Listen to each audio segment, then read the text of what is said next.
So prior to working with you and your prior firm, Yes.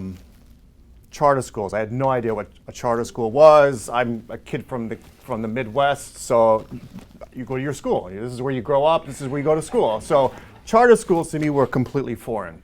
Walk us through kind of the intricacies of a charter school. Sure. How do you go about forming those relationships?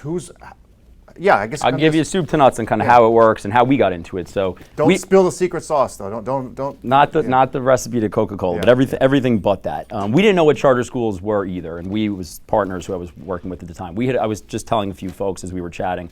We acquired a site. This was 2017. Again, the first deal that I worked on, working in development after law school. We acquired a site that was a large assemblage from a religious organization. And we ended up carving off several of the tax lots. The site came with a parking lot, which was a development site, a convent, a school building. There were some other pieces. We ended up carving everything off to reduce our land basis, so the price that we were going to be in at, and ended up keeping the school building, ironically. But it was 70,000 feet. It was built in the very early 1900s, architecturally beautiful building. We effectively ended up owning it for free. It was a $20 million contract. We carved off all the adjacent lots and sold them for $22 million. So we effectively got paid $2 million to own a 70,000-foot building. Not a bad deal. So we'd figure it out, right? Typically, we don't do developments on spec. Like, guys like what we do, we don't just build buildings, and if you build it, they will come, and you hear that in the industry. It's crazy, especially in today's day. You need to have kind of carefully constructed business plans. This one was not that, but the economics made sense. So we were going to convert it to resi, and an educational attorney who we knew said, "Knuckleheads, why don't you consider leasing this to a charter school?" So what the hell's a charter school? Similarly, and I mean, I'm a Queens guy, and we hear, are you pro-charter, anti-charter, politicized? We had no real understanding of what they were. So effectively, a charter school is a New York State public school, right? So some folks think that they're private. They're actually publicly financed, but privately run. So someone like you or I, and not now because there's a cap in Albany, which I'll talk about in a minute, someone like you or I, if we had an academic background, could go apply to, there's 2 different New York State authorizers to apply for a charter, which is a license to operate a school funded by New York State. Okay, if we had the right credentials and background, we'd get granted it. And then for the purpose of real estate, we're a tenant in the market with the ability to pay rent that is partially subsidized through New York State. There's a program called rental assistance, which came into play in 2015, which made the ability for us to do what we do feasible, which is to build ground up buildings, effectively turnkey, minus FF&E.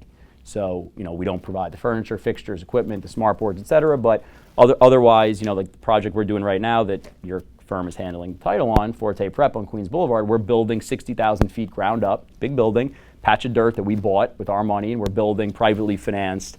There's no reliance on city or state subsidies. It's completely privately financed. It's a $42 million project, writing $10 million or so cash from home, and the other 30 or 32 is a loan from a bank. So that's kind of the way we got into it, how we learned about it, how does it expand, and how do I do now what I do? It's largely relationship based. There are some, there's a brokerage component. We were actually chatting with some of the folks here again earlier. But my component at this point, we've done about 10 or 12 of them. So it's largely word of mouth. Hey, these guys are really good. They know their stuff. They know how to design them. They know how to finance them. They know the intricacies, to use your term, which is important. So things like the fact that I'll sign a 35-year lease. And the reason in excess of 30 years is important, you get a tax exemption.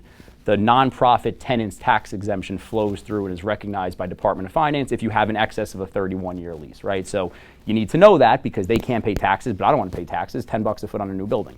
So we sign a long-term lease, but charters are renewed every 5 years. So when we first went to the bank with one of these, we said, great, we signed a 30-something year lease. The bank said, this charter gets renewed in 2 years. You want how many $1 million? Because if something goes wrong and the charter doesn't get renewed, a bank, which is the most conservative player in the space, has a problem. So having those relationships with lenders that fully understand kind of how this project is built, how the leases work is super critical. It's everything. The financeability is everything. So effectively, we typically work with well-vetted charters that have been through at least one, if not more, renewals, and potentially have prior schools as well. Because having gone through at least one of these 5-year renewals means that they were the kinks are out, and that there's going to be a track record, hopefully, to continue to renew moving forward. So that's really important for the bank.